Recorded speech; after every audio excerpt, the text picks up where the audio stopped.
సూటిగా విషయంలోకి వద్దాం. అసలు యుద్ధం లాంటి పెద్ద సంఘటన జరిగినప్పుడు ఎంతో కష్టపడి సంపాదించిన డబ్బు ఏమవుతుంది? ఇది చాలామందిని కలవరపెట్టే ప్రశ్న. దీనికి చరిత్ర ఏం చెబుతుందో దాని ఆధారంగా సమాధానాలు వెతకడమే మన ముఖ్య ఉద్దేశ్యం. చరిత్రను చూస్తే మనకు ఒక విషయం చాలా స్పష్టంగా అర్థమవుతుంది.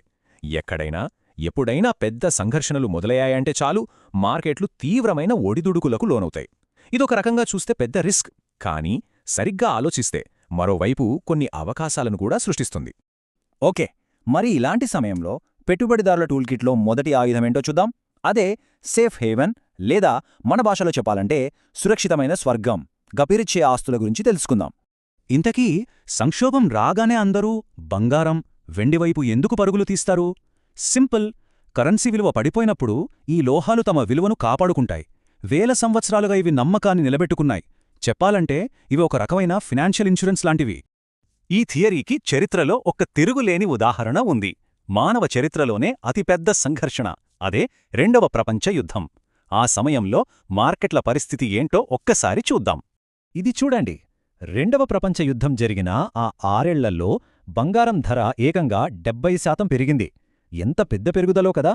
దీన్ని బట్టి అనిశ్చితి పెరిగే కొద్దీ బంగారం ఎంత సురక్షితమైనదో మనకు స్పష్టంగా అర్థమవుతోంది. సరే, ఇప్పుడు మన టూల్కిట్లో తరువాత సాధనాల వైపు వెళదాం. ఇవి కేవలం మన డబ్బుకు రక్షణ కల్పించడమే కాదు, కొన్నిసార్లు అవకాశాలను అందిపుచ్చుకొని మంచి వృద్ధిని కూడా సాధిస్తాయి.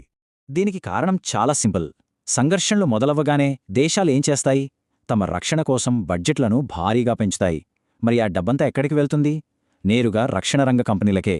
సో ఇక్కడ కాజ్ అండ్ ఎఫెక్ట్ చాలా క్లియర్గా కనిపిస్తుంది. ఈ విషయాన్ని నిరూపించడానికి ఓ రియల్ లైఫ్ ఉదాహరణ చూద్దాం. 1990ల మొదట్లో జరిగిన గల్ఫ్ యుద్ధం సమయంలో ఏం జరిగిందో తెలుసుకుందాం. ఈ చార్ట్ చూడండి, తేడా ఎంత స్పష్టంగా కనిపిస్తోందో.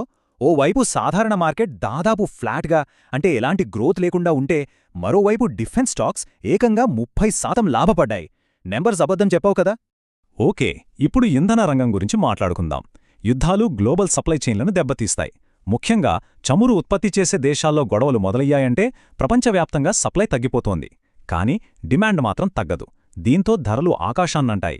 ఇది క్లాసిక్ సప్లై డిమాండ్ థియరీ.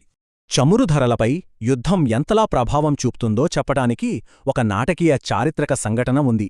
అదే 1973లో జరిగిన యోమ్ కిప్పూర్ యుద్ధం. 400%. నమ్మడానికి కొంచెం కష్టంగా ఉంది కదా, కానీ ఇది నిజం. ఆ యుద్ధం వల్ల కేవలం కొన్ని నెలల్లోనే చమురు ధరలు ఎంత భారీగా పెరిగాయి. దీన్ని బట్టి కమోడిటీలపై యుద్ధం ప్రభావం ఎంత తీవ్రంగా ఉంటుందో అర్థం చేసుకోవచ్చు. ఇప్పటిదాకా మనం గ్రోత్ అవకాశాల గురించి చూశాం.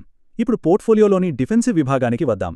ఇక్కడ మన లక్ష్యం లాభాలు సంపాదించడం కాదు, మన అసలు మూలధనాన్ని జాగ్రత్తగా కాపాడుకోవడం. మార్కెట్లో అస్థిరంగా ఉన్నప్పుడు ఇన్వెస్టర్లు స్టాక్స్ లాంటి రిస్కున్న వాటినుంచి గవర్నమెంట్ బాండ్ల వైపు వెళ్తారు. ఎందుకంటే బాండ్లు అంటే ప్రభుత్వానికి మనం అప్పివ్వడం లాంటిది.